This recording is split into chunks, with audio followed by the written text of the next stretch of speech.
Nesër me datë 7 maj, në ora 11, fillojmë organizimin e një marshimi të madh në barë qytetar me temë vetdije humane dhe kombëtare, shqiptarët nuk janë terroristë. Ne organizojmë këtë marshim në bashkëpunim me të gjithë qytetarët dhe me të gjithë organizatat e tjera të cilët kanë interes të mbrojnë të drejtat e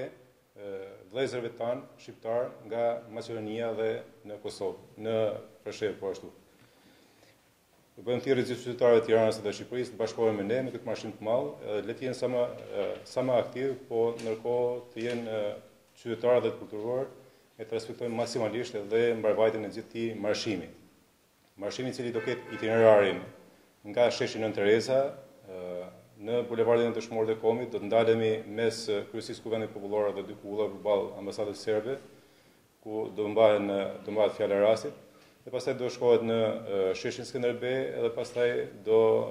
mrrim në rrugën e Kabajës përballë ambasadës maqedonase, ku ndërkohë do nënshkruajmë edhe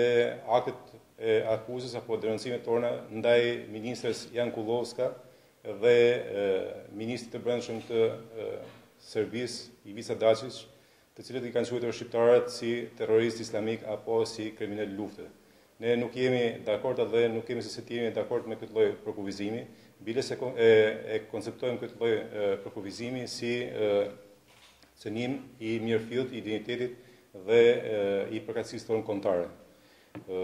Ftojmë të gjithë shqiptarët na bashkohen edhe të respektojnë maksimalisht këtë ditë të nesërme, e cila besoj se do ketë një marrëvajtje të plotë. Faleminderit.